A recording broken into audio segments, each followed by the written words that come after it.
보겠습니다. 하나님의 말씀은 누가복음 22장입니다. 신약성경 누가복음 22장 24절부터 34절까지입니다. 누가복음 22장 24절부터 34절까지입니다.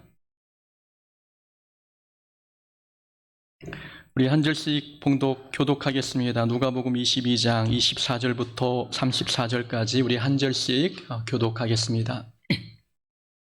또 그들 사이에 그중 누가 크냐 하는 다툼이 난지라. 이방인의 임금들은 그들을 주관하며 그 집권자들은 은인이라 칭함을 받으나 너희는 그렇지 않을지니 너희 중에 큰 자는 젊은 자와 같고 다스리는 자는 섬기는 자와 같을지니라. 앉아서 먹는 자가 크냐 섬기는 자가 크냐 앉아서 먹는 자가 아니냐. 그러나 나는 섬기는 자로 너희 중에 있노라. 너희는 나의 모든 시험 중에 항상 나와 함께한 자들인즉 내 아버지께서 나라를 내게 맡기신 것 같이 나도 너희에게 맡겨 너희로 내 나라에 있어 내 상에서 먹고 마시며 또는 보좌에 앉아 이스라엘 12지파를 다스리게 하려 하노라. 시몬아 시몬아 보라 사탄이 너희를 밀가 부르듯 하려고 요구하였으나 그러나 내가 너를 위하여 내 믿음이 떨어지지 않기를 기도하였노니 너는 돌이킨 후에 내 형제를 굳게 하라. 그가 말하되 주여 내가 주와 함께 오게도 죽는 데에도 가기를 각오하였나이다. 함께 했습니다. 이르시되 베드로야 내가 내게 말하노니 오늘 닭 울기 전에 3번 나를 모른다고 부인하리라 하시니라. 아멘. 오늘 본문 말씀 통해서 변화가 더딘 사람을 보았을 때라는 제목으로 말씀 함께 나눕니다. 관성이라는 말이 있습니다. 관성이란 과학 용어인데 어떤 물체가 자신의 운동 상태를 그대로 유지하려는 성질을 말합니다. 관성에는 두 종류가 있습니다. 정지 관성과 운동 관성이 있습니다. 정지 상태에 있는 물체가 계속 정지 상태에 있으려고 하는 그 성질을 정지 관성이라고 하고 움직이고 있는 물체가 계속 움직이려고 하는 상태를 운동 관성이라고 합니다. 버스가 갑자기 출발하면 버스 안에 서 있던 사람이 뒤로 넘어집니다. 사람은 계속 그 자리에 서 있으려고 하는데 버스가 출발하니 뒤로 넘어지는 거죠. 사람에게 정지 관성이 있어서 생기는 현상입니다.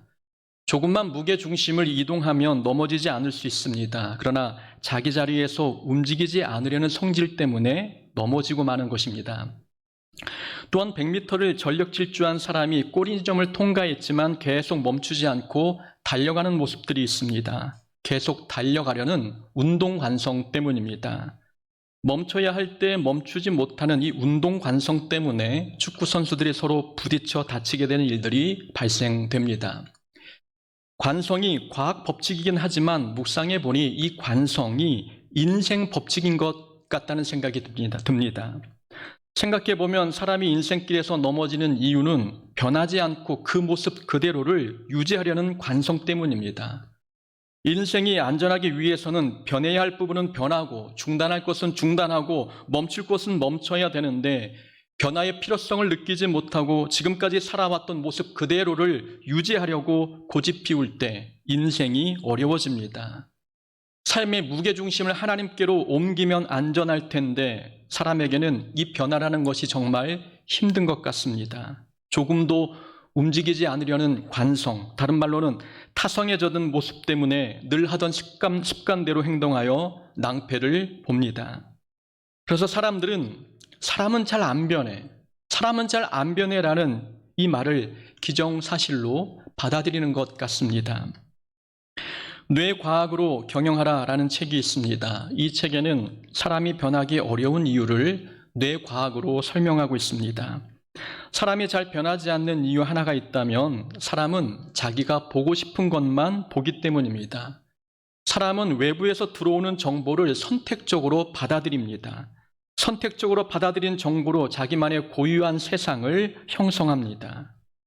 교회에서 같은 설교를 듣지만 누구는 성장하고 누구는 성장이 멈춥니다. 사람마다 듣는 게 다르고 받아들이는 것이 다르기 때문입니다.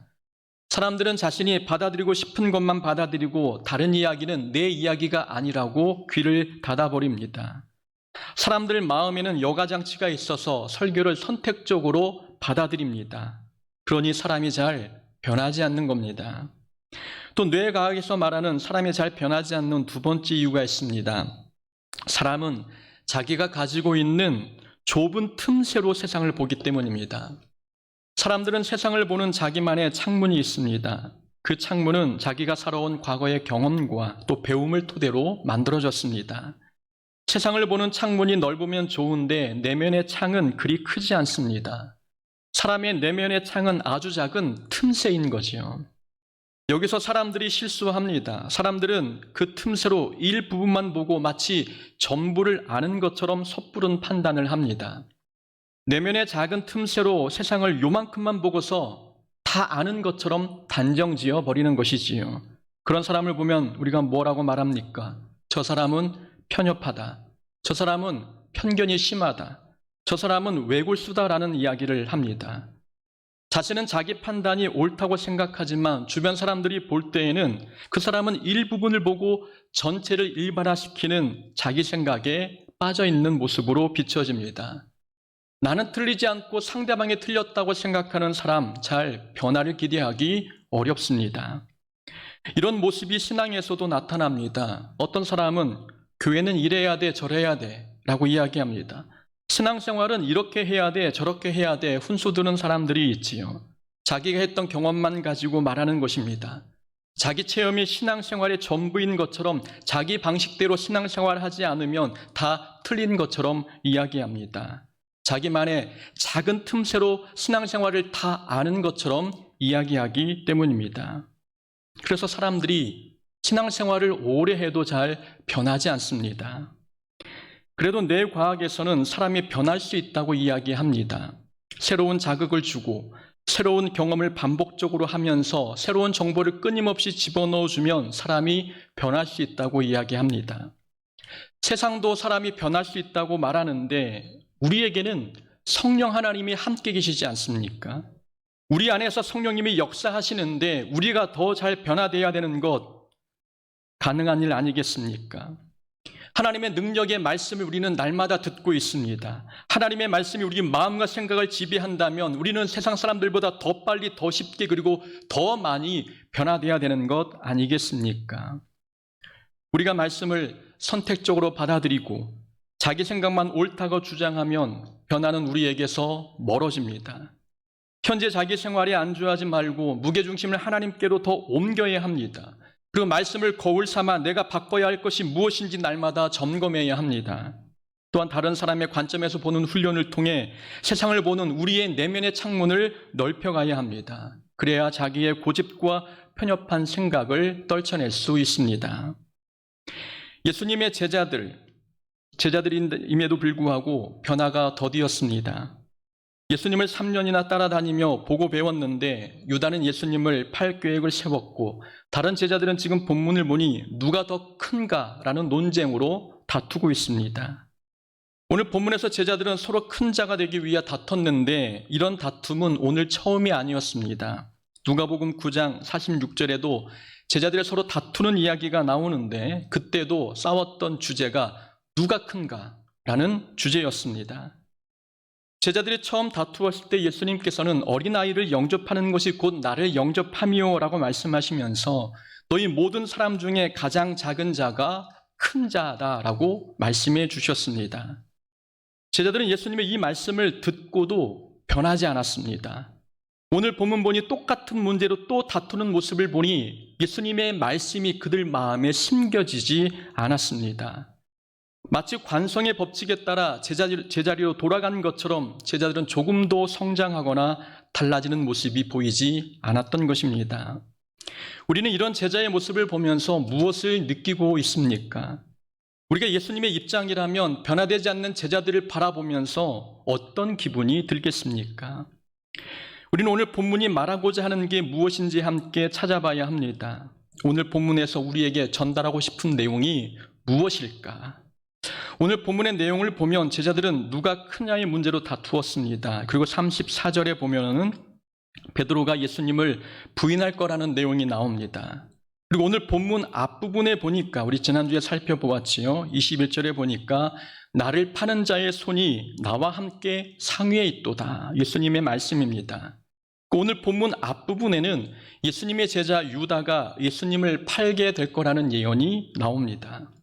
오늘 본문의 전후 문맥을 보면 모든 내용이 예수님 제자들의 부정적인 모습들 뿐입니다. 예수님은 내일이면 십자가를 지셔야 합니다. 온 인류를 구원할 위대한 사명을 앞둔 시점에서 예수님과 가장 가까이에 있는 제자들이 십자가 사역의 걸림돌 역할을 하고 있습니다. 사탄이 제자들을 도구 삼은 것입니다. 사탄이 십자가 사역을 회방하기 위해 가까운 사람을 도구 삼아 예수님을 공격하고 있는 것이지요. 사탄은 오늘 예수님을 넘어뜨리지 아니하면 이제 시간이 더 이상 없었습니다. 그래서 가장 확실하고 가장 치명적인 도구를 찾았는데 그것이 바로 예수님의 제자들이었습니다. 사탄은 예수님의 제자들이 예수님을 배신하게 했고 서로 다투는 모습을 보여줌으로 인하여서 예수님의 십자가 사역을 회방하고자 했습니다. 그런데 예수님이 이런 사탄의 공격을 어떻게 맞서 싸우셨습니까? 예수님은 가룟 유다가 배신할 것을 아셨지만 함께 식사하셨습니다. 그리고 베드로가 예수님을 부인할 것도 아셨지만 베드로를 위해 기도해 주셨습니다. 32절에 보니까 내가 너를 위하여 내 믿음이 떨어지지 않기를 기도하였노니라고 말씀합니다. 베드로가 예수님을 부인할 걸 아셨지만 그 부인함에도 불구하고 예수님께서 베드로를 위해 기도함으로 베드로가 더 큰 죄를 짓지 않도록 도우셨다라는 말씀입니다. 사탄은 예수님을 넘어뜨리려고 제자를 도구 삼았지만 예수님은 끝까지 사랑으로 제자들을 대하셨습니다. 오늘 본문의 전후에 두드러지게 나타나는 것은 제자들의 배신 이야기가 강조점이 아닙니다. 제자들이 부정적인 역할을 하는 도구가 되고 있지만 그런 제자를 예수님은 어떻게 대하셨는가? 예수님의 반응이 오늘 본문 전후 문맥에 강조되고 있는 사항입니다. 그렇다면 오늘 본문 제자들이 같은 문제로 다투고 있습니다. 이 내용이 우리에게 전달해주고자 하는 강조점이 무엇이겠습니까? 왜 제자들이 변하지 않을까?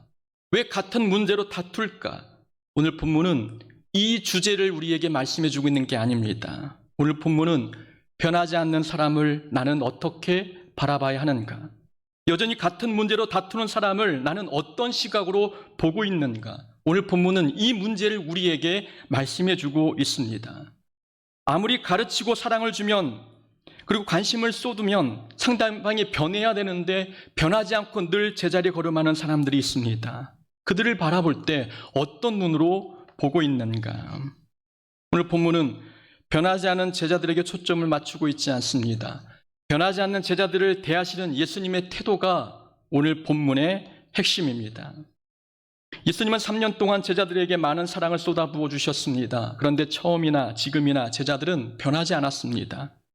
사탄이 노리는 것, 예수님이 낙담하는 것이었습니다.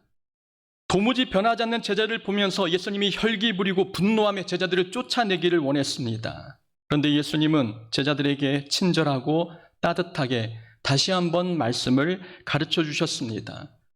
처음 9장에서도 제자들이 다툴 때에 친절하게 말씀을 전해주셨는데 같은 문제로 다투고 있는 제자들에게 책망하기보다도 이해하기 쉽게 예화를 들어가면서 섬기는 자가 하나님 나라에서 큰 자다라고 가르쳐 주셨습니다. 오늘 본문은 같은 문제로 더 이상 다투지 말라 이 교훈이 아니라 같은 문제로 늘 다투는 사람을 보았을 때 예수님의 사랑을 가지고 끝까지 섬기고 가르쳐라 라는 주제가 우리에게 주는 오늘 본문의 교훈입니다. 오늘 본문을 통해 얻을 수 있는 교훈 첫 번째입니다. 사람이 변하지 않는다고 그 사람에 대한 사랑을 거두지 말아야 합니다.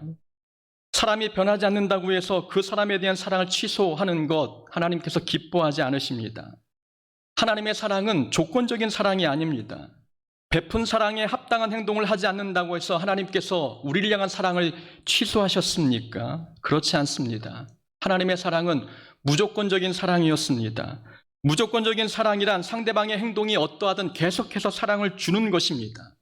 사랑을 베풀었는데 여전히 있는 모습 그대로 변하지 않고 예전의 모습을 그대로 유지하고 있다 할지라도 그래도 사랑하는 것이 하나님께서 우리에게 보여주신 사랑입니다. 물론 사랑을 베풀어도 변하지 않을 때 힘이 빠집니다. 그러나 힘이 빠지고 낙심하는 건 하나님께서 원하시는 모습이 아니지요. 낙심이 되면 신앙의 열정도 식고 사랑도 변합니다. 영혼을 향한 사랑에 식었다는 건 십자가의 사명에 실패한 것입니다. 십자가는 사랑 아니겠습니까? 우리가 사랑을 베푸는 행위는 예수님의 십자가를 지는 사역입니다. 우리가 사랑을 취소했다는 것, 사랑을 거두어 버렸다는 것은 내가 짊어져야 십자가를 내려놓았다는 것을 뜻합니다.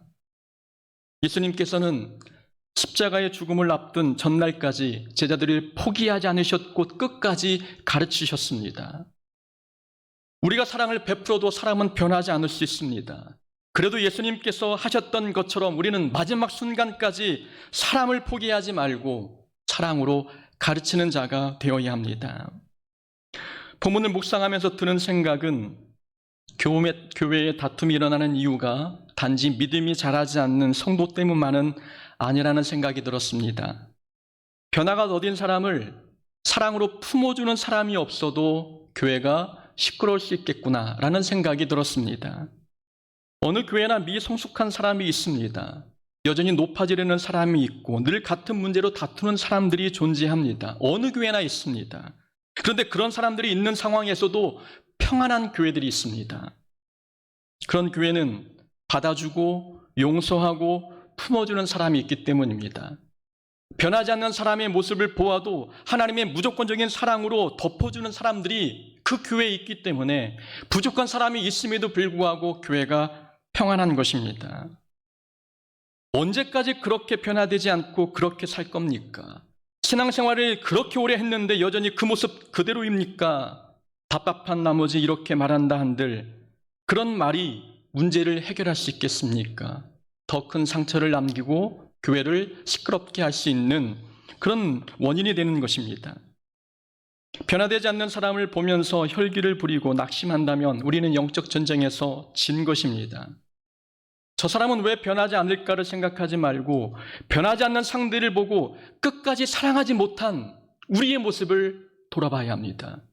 하나님은 끝까지 사랑을 베푸셨는데 왜 나는 하나님의 그런 사랑을 받았으면서도 변하지 않는 그 사람을 왜 하나님의 사랑으로 품지 못할까? 나의 문제가 무엇인지 우리의 모습 자신을 돌아볼 수 있어야 합니다. 오늘 본문은 예수님께서는 변화되지 않는 제자들을 끝까지 사랑하시고 가르치셨던 이 내용을 우리에게 보여주시면서 우리도 그런 사랑으로 이웃을 또 지체를 대하여야 된다는 것을 우리에게 말씀해 주고 있습니다. 예수님께서는 서로 누가 큰지 다투는 제자들에게 섬기는 자가 크다고 말씀하셨습니다. 세상 사람들은 백성들을 주관하며 그 집권자들은 은인이라 칭함을 받으나 너희는 그렇지 않을지니라고 말씀하고 있습니다. 25절에서 집권자들은 은인이라 칭함을 받으나라는 표현이 나옵니다. 여기서 말하는 은인은 진짜 은인을 말하는 게 아닙니다. 세상 집권자들은 백성에게 높임받기를 원했습니다. 그래서 작은 선의를 베풀고 마치 많은 선의를 베푼 것처럼 자랑했습니다. 실상은 난폭하고 포악한 통치자인데 높임받기 위해서 자기의 단점은 감추고 잘하는 것만 내세워서 자기를 의인으로 대접해 주기를 강요했던 것입니다. 예수님은 세상 사람들처럼 그렇게 높이려 하지 말고 섬기는 자가 되어야 한다고 우리에게 말씀해 주고 계십니다. 그러면서 예수님은 섬김에 관한 말씀을 주시면서 27절에서 앉아서 먹는 자가 크냐, 섬기는 자가 크냐 물으셨습니다. 당시에는 높은 자는 자리에 앉아 있고 종들이 식사를 시중드는 일들이 있었지요. 이런 식문화를 통해서 섬김이 무엇인지를 아주 알기 쉽게 설명해 주셨습니다. 여기서 주목할 것은 예수님께서 섬김을 가르쳐 주실 때에 식사하는 장면을 예화로 사용하셨다는 점입니다. 섬김은 식사 자리 같은 평범한 일상에서도 보여야 함을 우리에게 가르쳐 주고 있습니다. 섬김은 하나님께서 주신 사명을 감당할 때만 하는 게 아닙니다. 위대한 사역을 감당할 때만 섬김의 모습을 보이는 게 아니라 섬김은 식사할 때도 나타나야 합니다. 왜냐하면 섬김은 사역이 아니라 성품이기 때문입니다. 섬김은 사역이 아니라 성품입니다. 섬김은 일이 아닙니다. 일이란 업무 시간에는 열심히 하지만 업무 시간이 지나면 그 일도 중단됩니다.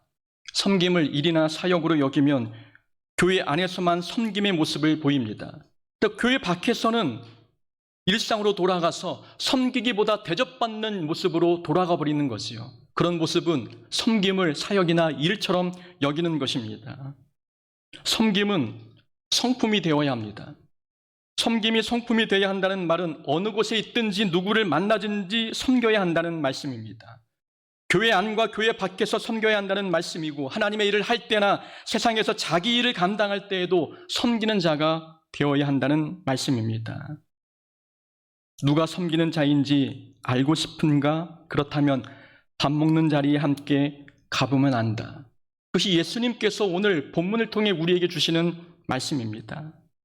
예수님의 가르침은 늘 전곡을 찌릅니다.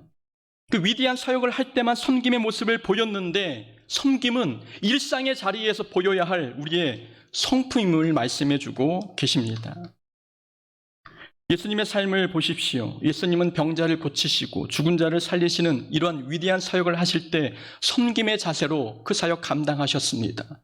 그 사역을 마치고 삶의 자리에 돌아와서 제자들과 함께 생활하실 때에 예수님은 직접 친히 제자의 발을 씻겨주셨고 직접 떡을 떼어주시며 잔을 나눠주셨습니다.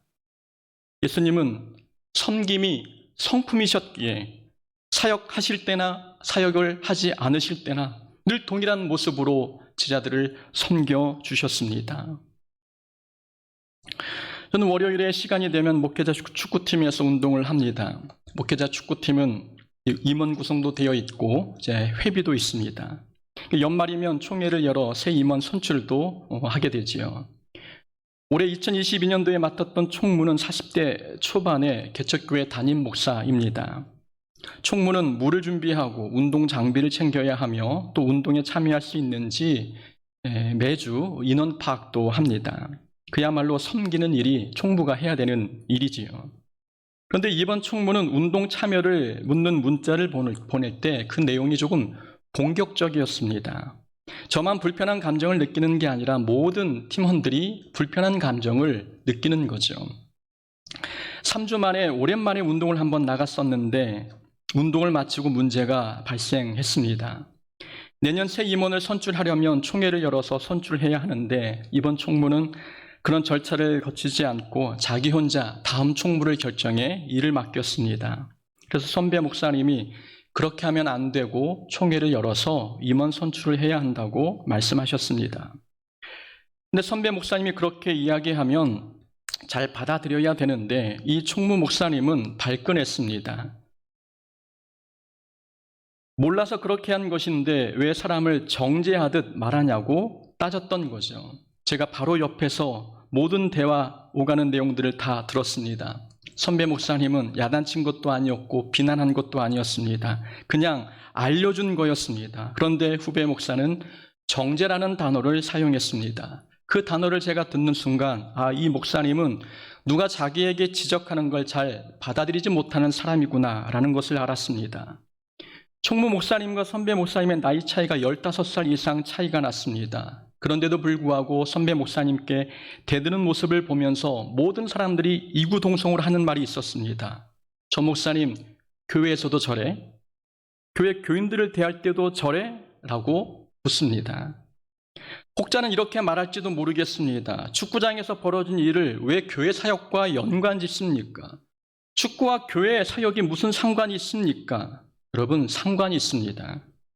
축구장에서 잘 섬기지 못하면 교회에서도 섬기기 어렵습니다. 아니, 축구장에서 섬기지 못하면서 교회에서 잘 섬긴다면 그렇다면 그 목사님은 섬김이 사역이고 일이 되고 있는 것입니다.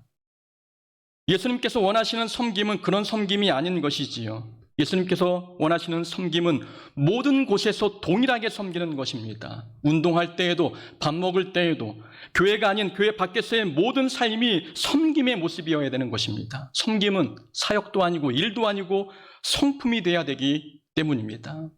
섬기는 자가 되라고 말씀하신 예수님의 가르침은 섬김의 사역을 감당하는 것이 아니라 섬길 수 있는 사람이 되어야 한다라고 우리에게 말씀해 주고 계십니다. 예수님께서 베드로에게 앞으로 되어질 일에 대해서 예언하셨습니다. 닭 울기 전에 3번 부인할 것이다 라고 말씀하셨지요. 그러면서 31절과 32절에 예수님은 베드로에 관해서 좀 더 자세하게 말씀하셨습니다. 시몬아, 시몬아. 시몬은 베드로의 원래 이름이지요.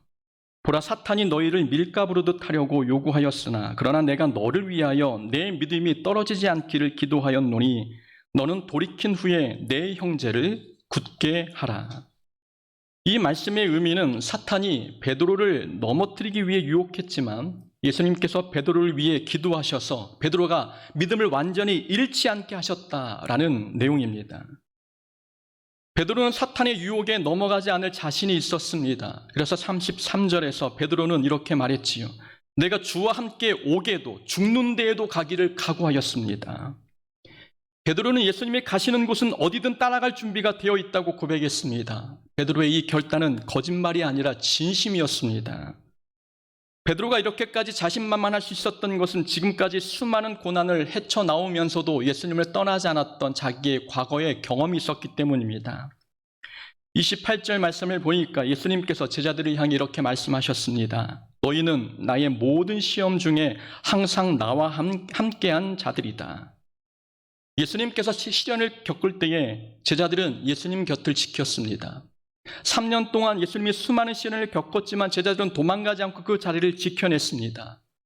베드로는 과거에도 여러 시험을 당했지만 예수님을 떠나지 않고 믿음을 지켰으니 그런 경험이 있으니 앞으로도 예수님을 따라 감옥에도 죽음까지도 함께 할 수 있다고 자신만만했습니다.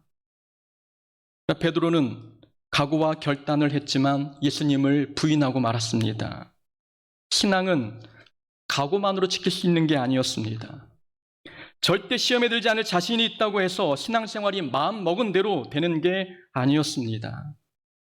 우리를 시험에 들지 않도록 지켜주는 건 우리의 각오가 아니라 기도입니다. 예수님은 베드로가 더 큰 죄에 빠지지 않도록 기도하셨습니다. 기도가 아니었다면 베드로는 예수님을 부인한 이후에 회복되기 어려웠을 것입니다. 베드로가 실수를 잊고 예수님의 말씀처럼 교회의 초석이 될 수 있었던 것은 기도의 힘 덕분이었습니다. 기도가 우리를 시험에서 보호해 주는 것이지 우리의 각오와 우리의 자신만만함과 우리의 결단이 우리를 시험에서 보호해 주는 게 결코 아닙니다. 과거에 커다란 시험을 잘 통과했어도 지금 기도하지 않으면 작은 시험에 넘어집니다. 지금은 예수님을 위해 기꺼이 헌신할 것 같아도 그럴 자신만만한 모습이 있다 할지라도 기도하지 않으면 작은 문제 앞에서 불평할 수밖에 없습니다. 나는 자신이 있어. 나는 어떤 일이 있어도 믿음을 지킬 각오가 되어 있어. 우리가 스스로 자신만만해도 기도하지 않으면 우리의 각오는 작심삼일이 되고 맙니다. 우리의 신앙은 과거에 받은 은혜만 가지고는 이어갈 수 없습니다. 과거에 경험한 체험으로 오늘의 믿음을 지켜낼 수가 없습니다. 사울이 기름 부음을 받고 왕이 되었을 때 어떤 불량배가 사울을 조롱했습니다. 이 사람이 어떻게 우리를 구원하겠느냐, 멸시하며 왕에게 예물을 바치지 않았습니다. 이때 사울의 반응은 잠잠했습니다. 잠잠했다는 것은 속으로 일을 간 게 아니라 뭐 그럴 수도 있지 라고 대수롭지 않게 넘기는 것입니다. 이때만 해도 사울은 마음이 넓은 호인이었고 대인배였습니다. 그랬던 사울이 다윗을 죽일 듯이 덤볐습니다. 다윗은 한 번도 사울을 비방한 적도 없는데 오히려 사울 왕에게 큰 힘이 되어준 용사였는데 사울을 죽이려고 달라들었습니다. 기도하지 않았기 때문입니다. 기도하지 않으면 작은 일에도 넘어집니다. 어른 일을 할지라도 기도하지 않으면 어린아이도 웃어넘길 만한 일에 넘어지고 맙니다. 산전수전 다 겪으면서 믿음을 지켰던 분이 주보에 자기 이름 철자가 틀렸다고 시험에 드는 분이 계십니다. 사람을 놀라게 할 만한 극적인 간증거리가 있는 분도 식사 시간이 지났다고 배가 고프다고 혈기를 부리기도 합니다. 기도할 때는 방언으로 아름답게 기도하지만 일상에서는 작은 일에도 불평하는 모습들이 있는 것이지요. 기도하지 않으면 누구나 넘어질 수 있는 것입니다. 신앙은 각오와 결심만으로 자기 의지만으로 지켜내지 못합니다.